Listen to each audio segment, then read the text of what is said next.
we have, Baruch Hashem, a lot of widows, orphans, divorcees, people that are simply struggling, contacting us, people that we know that have been on the list since we had the event last year. And Baruch Hashem, we're trying to do the best that we possibly can to help as many as we can. We have a whole list. Some people are trying to contact us even now that we don't know them. We really feel bad, but we can't help everybody. But there's the stories are horrible. And I'll start off with this. Today, anyone that looks at the campaign right now goes to bhpesach.org. We'll see we haven't really raised much money. But here you'll see a receipt for wire transfer for a little over $85,000 that that I sent this morning. And BeEzrat HaShem, more will be sent.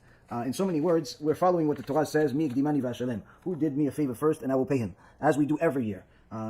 Sometimes Hashem pays back right away, sometimes he takes his time, but needless to say, if you do what Hashem wants you to do for his children, you're never going to lose, even though it's a lot of pressure, it's a lot of stress, it's a lot of moving parts, but it's certainly something that's necessary, and especially when you hear the stories. And some of these people, we need to help them on a monthly basis and even on a weekly basis. And one of the stories that came to us is a woman that Rabbi and his wife know for many years. She's actually, the kids go to school together, the older kids. 12 years old. Last year we helped them, Baruch Hashem, we gave them I believe it was 1,000 shekels.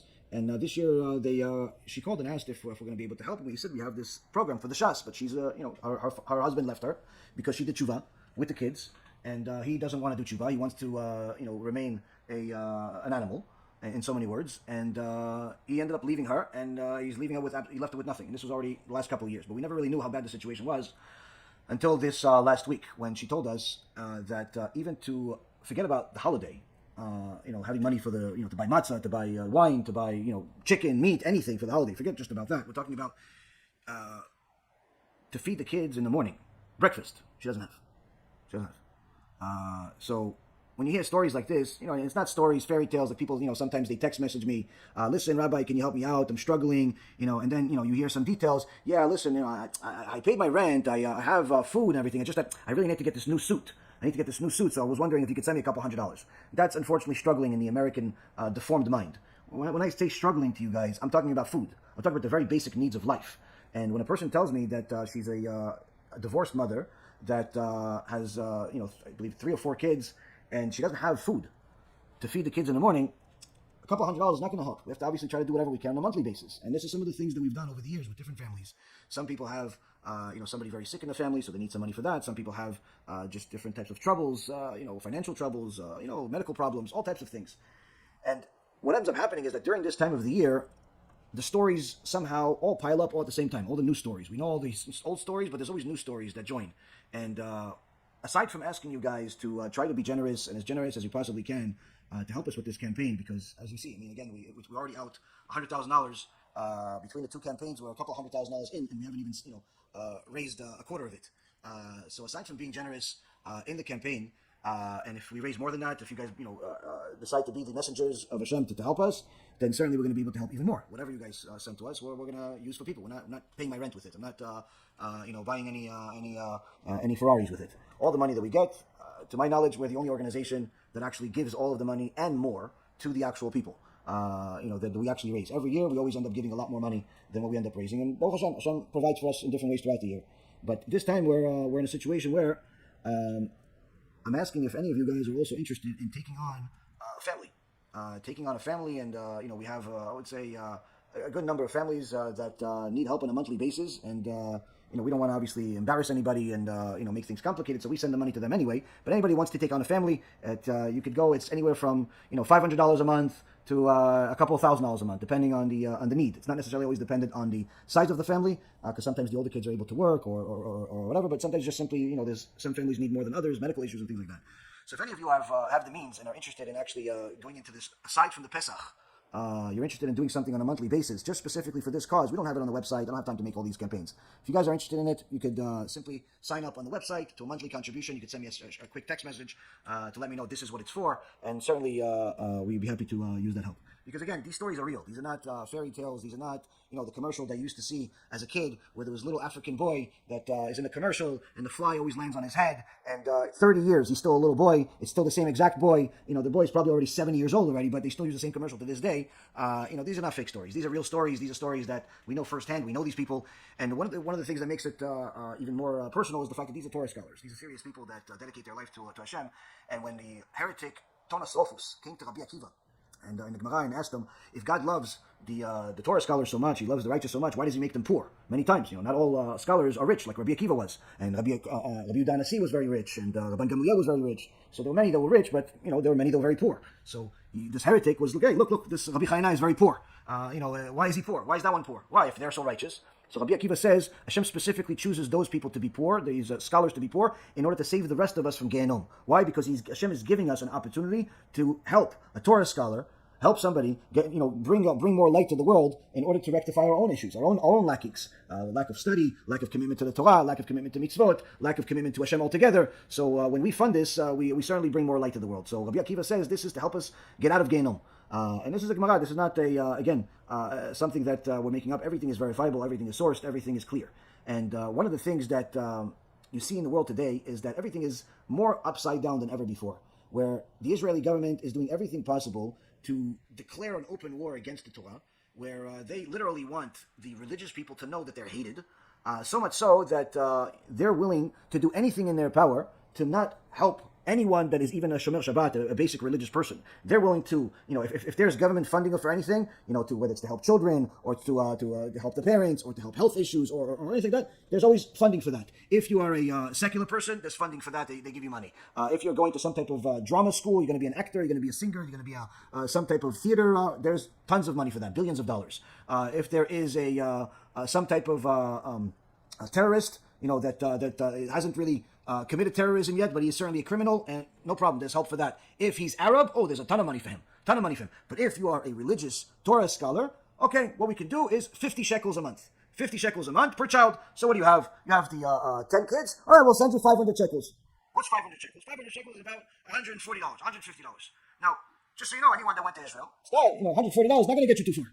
It's not going to get you too far. You're not, maybe you'll be able to get the diapers. Maybe.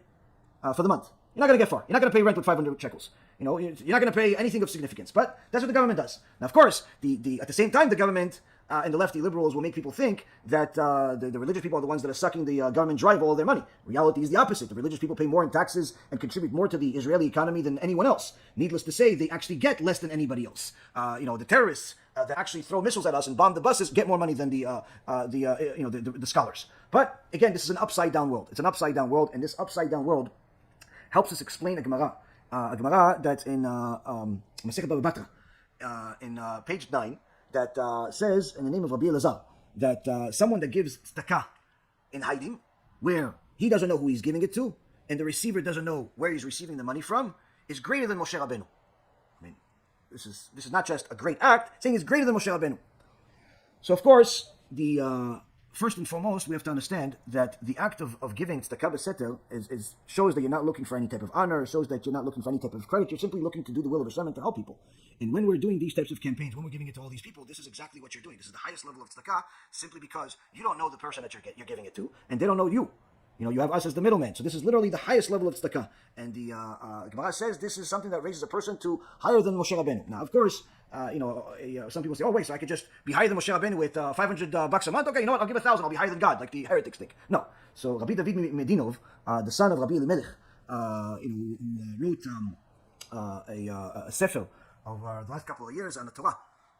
And he brings this specific Gemara, and he says, someone that's a fool will read this Gemara and actually think that just from a single act of tzedakah, they could become bigger than the greatest person that ever lived, Moshe Rabbeinu. So what could such a thing mean?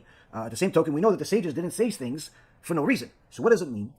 What it means is that at the time of Moshe Rabbeinu, there was no hiding from Hashem. Meaning, if a person was wicked, he died. Korach went against Moshe Rabbeinu, he died in a scene that was so monumental, so public, that we know about it until this day. The entire ground opened, and him and all of his followers were swallowed, and are still being burned in Gehenom. The 10th Aviram, in that whole party, also the people that the Miraglim that said Lashon Hara about Eretz Yisrael, their tongues came out of their mouth and connected to their belly buttons, and the bugs were going up and down their tongues until they died a strange death.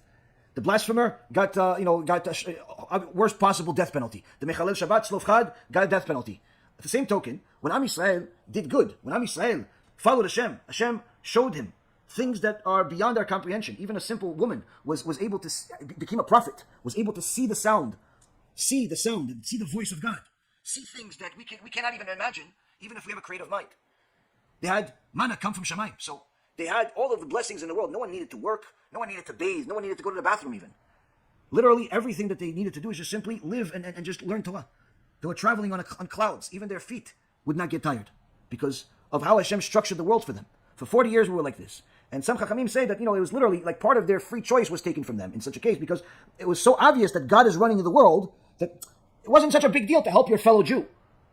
So that's what the Gemara means here. It says, Rabbi David Medinov, that if somebody gave at the time of Moshe Rabbeinu, if Moshe Rabbeinu himself helped some, person, it wasn't really such a big deal. Why? Because God is watching. You're not exactly doing anything that is so hard to do when you know that God is watching. He's there. Literally, it's like seeing God. At the same token, says the Gaon Vilna, everyone was pretty much well off. There was man coming down from Shamayim, so there was never any horrendous cases where I don't have food to feed the kids. Really, the type of tzedakah that people would give each other at that time was, really they wanted to befriend each other and spoil each other, so it would give them above and beyond what the average person had. So they would get fruits from some of the people, the goyim that were selling it, as they were traveling in the desert, they were, they were buying from them. They would buy fruits from them. But here we see that someone that gave at the time of Moshe Rabbeinu, okay, you did, it's nice, but it's not such a big deal when HaKadosh Baruch Hu is right there next to you. On the other hand, says the Gaon of Vilna, before Mashiach comes, there's going to be Hashem hiding his face. And the world is going to be upside down. And the wicked, the evil, the liars, the thieves, the heretics, the idol worshippers, the haters of Am Yisrael and its Torah, the atheists, it looks like they're winning. That's what it's going to look like in the world. It looks like they're the ones that are successful. It looks like, it's not true, but it looks like they're the ones that are powerful. They're the ones that are on the winning path. So to help publicize the Torah at that time, to help a poor Jew that dedicates his life to the Torah at that time, that is going to elevate a person to the 50th level of Kedusha. A level that even Moshe Rabbeinu could not rise to. He got to the 49th level. Because the 50th level is something that you can only get to through this. So here we have an opportunity in our generation to do something that was not possible 3,300 years ago. But yet at the same token, because the Yetzer Hara is fighting so hard, the average person will hear this, be motivated, and then the Yetzer Hara will show up in order to cool them off. And that's why I say to you guys, you have to think about eternity. Not just think about this week or this month. You have to try to do whatever you can to make commitments, longer-term commitments. Understand what's on the line, because at the end of it all, this is one of the things that a person is going to cry for not having a part of. So with that being said, we have the campaign, bhpesach.org. Anyone that wants to contribute, please do. Anyone that wants to do aside from that, wants to also help us with some of these really difficult cases. We have literally dozens and dozens of families that some we help from time to time, some we help regularly, and some we help whenever possible. If you're interested in taking on a family and how much you want to do it, that would be fantastic. But regardless of all of that, always understand that these types of things, these are responsibilities. And I know that a lot of people like to help people, and many times they believe that they're helping people. And sometimes I wonder whether people realize who and what they're helping. So in this case, Baruch Hashem, we know who we're helping.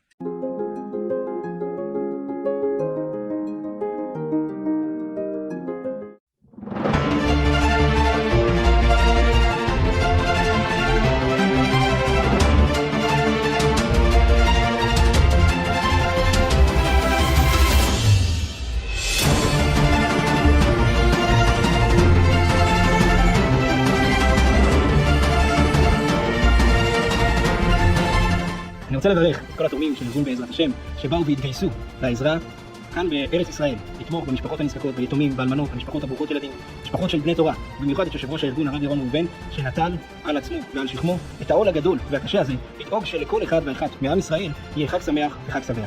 ברוכים תהיו.